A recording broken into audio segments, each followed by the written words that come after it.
Hello guys, welcome back to my YouTube channel champions maths. और आज मैं आपको पढ़ाने वाली हूँ एग्जाम्पल 4 चैप्टर 1 का, which is a real number end of class 10th। तो चलिए शुरू करते हैं चैप्टर पढ़ना। तो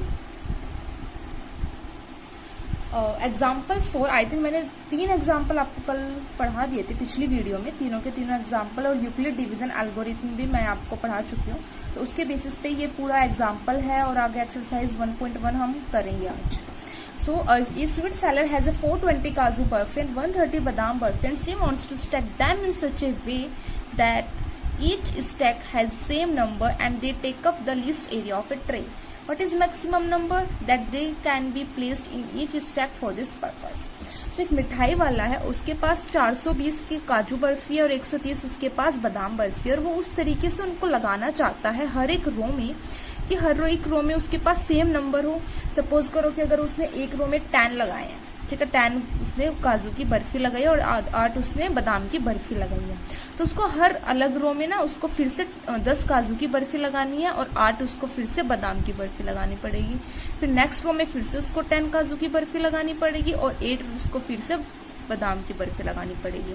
तो फर्स्ट कंडीशन तो ये हो गई कि each stack has same number, ठीक है। And second condition is what, कि अगर वो लेगा और वो उस तरीके से लगाए, उनको इस तरीके से अरेंज करे कि उसके पास least area of the tray वो कवर अप कर सके, ठीक है। तो मैक्सिमम नंबर क्या होगा कि वो व्हाट इज मैक्सिमम नंबर, कि क्या मैक्सिमम नंबर है ढेर मतलब मिठाई लगाने की संख्या का, व्हाट इज द नंबर कि वो हर एक स्टैक में कितनी मैक्सिमम नंबर ऑफ संख्या वो रख सकता है, चाहे कितने मतलब मैक्सिमम नंबर ऑफ मिठाइयाँ वो रख सकता है हर एक स्टैक में, हर एक रो में, हर एक कॉलम में, इस तरीके से।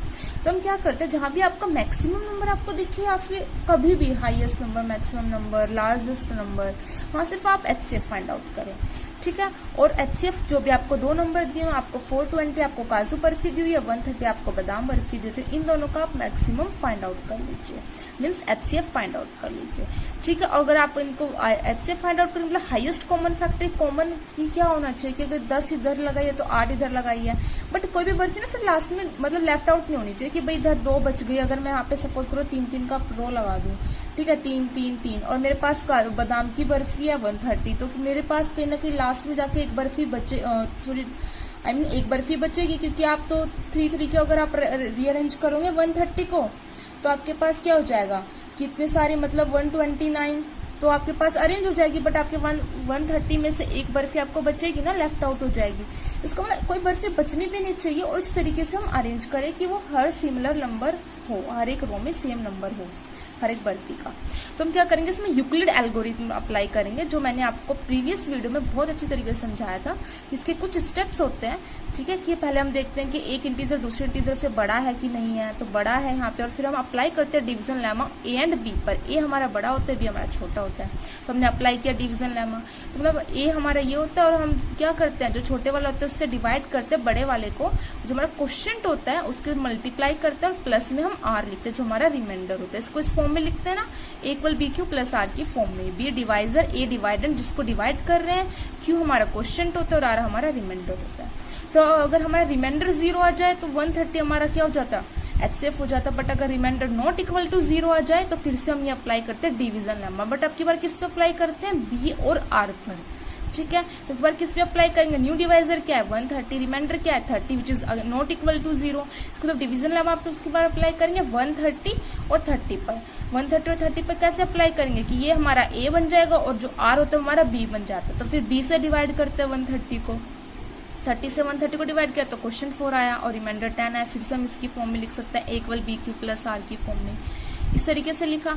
अब क्या आया, फिर से रिमाइंडर नॉट इक्वल टू 0, तो आपके बाद 30 ए बन जाता है और रिमाइंडर हमारा बी बन जाता है। तो इससे फिर डिवाइड करते हैं 30 को इस तरीके से, है ना। तो HCF क्या आ गया, तो हमने देखा कि रिमाइंडर तो 0 आ गया, इसका मतलब HCF क्या आया मेरे पास 10। जो डिवाइजर होता है ना वो हमारा वो हो जाता है HCF जब रिमाइंडर 0 आ जाए। तो स्वीट सेलर कितनी मिठाई का ढेर लगा सकता है, कितनी 10, ज्यादा से ज्यादा वो 10 रख सकता है, ठीक है। एक रो में एक स्वीट की ज्यादा से ज्यादा वो 10 मिठाई रख सकता है, ठीक है। तो ये एग्जाम्पल था और ये काफी इंपॉर्टेंट एग्जाम्पल है, क्योंकि देखो ना 420 काजू बर्फी है, तो ज्यादा से ज्यादा वो एक रो में 10 रख सकता है, ठीक है। 10 काजू की बर्फी 10 10 10 इस तरीके से 42 रो बनेगी। और 130 की अगर वो रखेगा तो 10 10 की अप्रोक्सीमेट तो 13 रोज बनेगी, ठीक है। तो इस तरीके से हम इस क्वेश्चन को कर सकते हैं। और ये तो काफी इजी था I think Euclid division lemma कि आप पहले ए और बी पर अप्लाई करें, उसके बाद फिर आप बी और आर पर अप्लाई करते जाए अगर आपका रिमाइंडर नॉट इक्वल टू आपको 0 मिल रहा है तो, ठीक है। So let us take an exercise question, exercise 1.1 का first question, use Euclid algorithm to find the HCF. तो ये क्वेश्चन मैं आपको पिछले क्वेश्चन आई थिंक पिछली वीडियो में बहुत अच्छे से करा चुकी हूँ, बट फिर भी मैं आपको ए पार्ट आप खुद सोल्व करेंगे, बी और सी पार्ट में आपको खुद मैं सोल्व करवाऊंगी। तो इन दोनों वीडियोस में सबसे पहले हम देखेंगे कौन सा इंटीजर बड़ा है। तो ये हमारा इंटीजर बड़ा है 3220, ये इंटीजर बड़ा ले इसको हम ए ले लेते हैं, उसको हम बी ले लेते हैं। फिर हम डिवीजन लेमा अप्लाई करेंगे 196 और 38220 पर। फिर हमने अप्लाई किया 38220 पर, इससे डिवाइड किया 196 से 38220, तो क्वेश्चन क्या मिला 195 एंड रिमाइंडर मिला 0। ये तो हमें बहुत जल्दी 0 मिल गया। और तो हमारा हमें लिखा गया इस फॉर्म में equal B Q plus R की फॉर्म में हमने लिख दिया।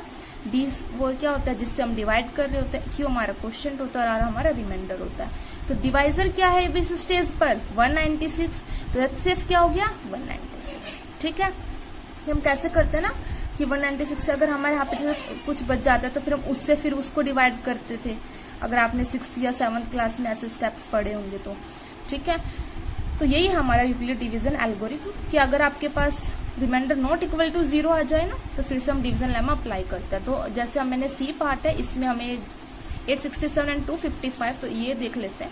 इसमें हमने देखा कि पहले क्या बड़ा है 867 इज ग्रेटर देन 255, फिर से डिवीजन लेमा अप्लाई किया ए एंड बी पर। ए क्या था 867 था हमारा ए, 255 था बी।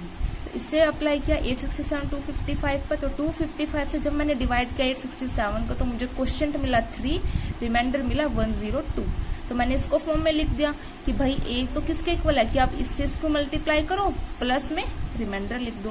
बी डिवाइजर होता है, क्यू क्वोशिएंट होता है, आर रिमाइंडर होता है। तो इसको मैंने इस फॉर्म में लिख दिया। अब मैंने देखा कि रिमाइंडर तो नॉट इक्वल टू 0 है, तो फिर से मैं डिवीजन लेमा अप्लाई करूंगी, ठीक है। तो we consider new divisor and new remainder which is again not equal to 0। तो फिर से मैंने अब देखा कि डिवीजन लेमा अप्लाई करूंगी किस पर बी और आर पर। तो अब की बार जिसको मैं डिवाइड करूंगी वो होगा मेरे पास 255 और जिससे करूंगी वो क्या होगा 102। ऐसे करते थे ना कि 102 से हम किसको डिवाइड कर देते थे जब हम कोई भी से फाइंड आउट इसको डिवाइड करते थे 255 को, है ना।